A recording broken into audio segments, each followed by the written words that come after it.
La violence se présente sous 5 formes.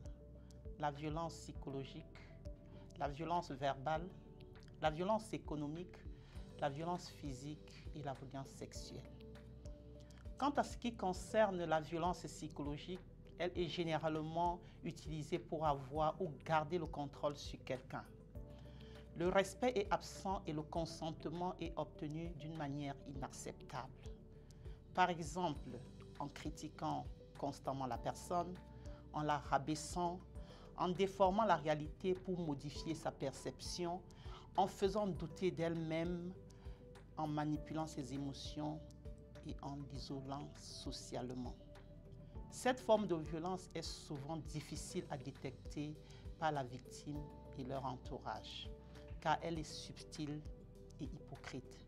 Les victimes ne peuvent se sentir manipulées ou ressentir de l'injustice dans la façon dont ils sont traités.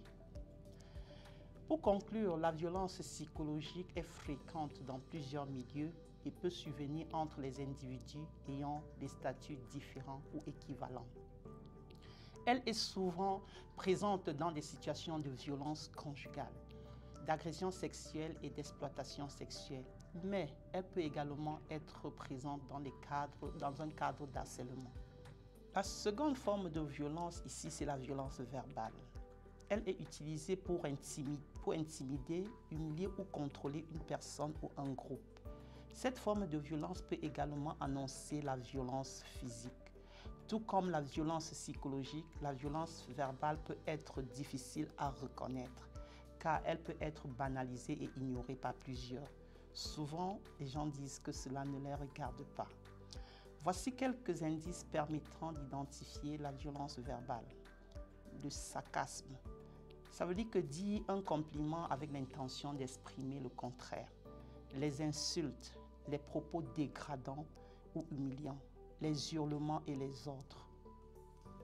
La troisième type de violence que nous pouvons noter ici, c'est la violence économique, qui est la moins bien répandue des formes de violence, même si elle est grandement répandue.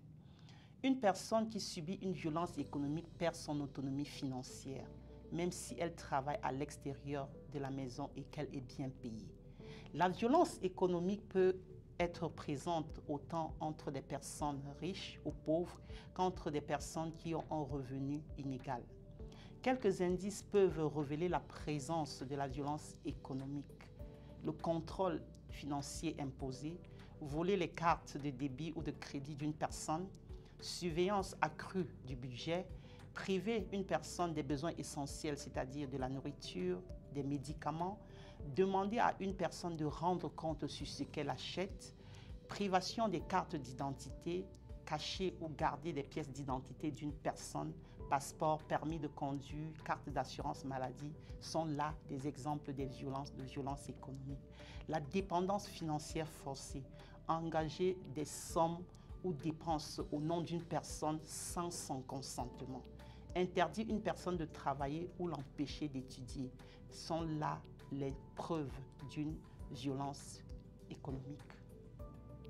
Notre quatrième forme de violence ici, c'est la violence physique. Et contrairement à ce qu'on pourrait penser, la violence physique est souvent difficile à identifier parce qu'elle est généralement camouflée.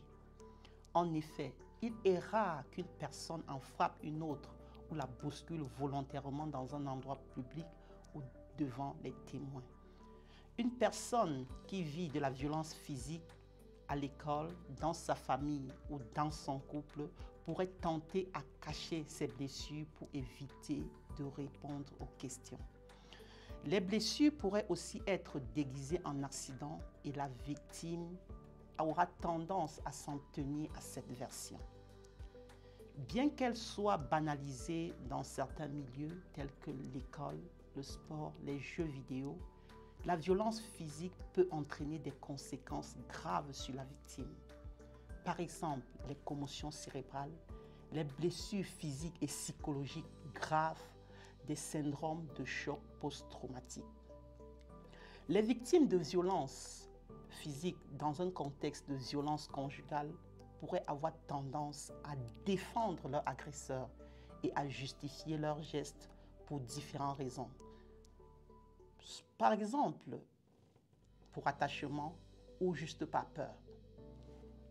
La violence sexuelle, c'est notre 5e forme de violence qui a généralement pour but de dominer une personne ou de la déstabiliser dans ce qu'elle a de plus intime. Ce lien avec l'intimité peut expliquer le fait qu'elle ait une forme de violence peu dénoncée. Il y a d'autres raisons. Celle-ci compte parmi les plus fréquemment énoncées. La victime connaît son agresseur. Le sentiment de culpabilité.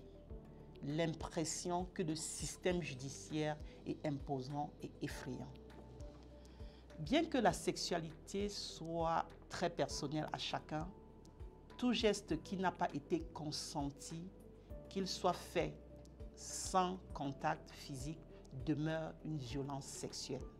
C'est pourquoi il faut toujours s'assurer d'obtenir le consentement de la personne avant de commencer ou de continuer quoi que ce soit.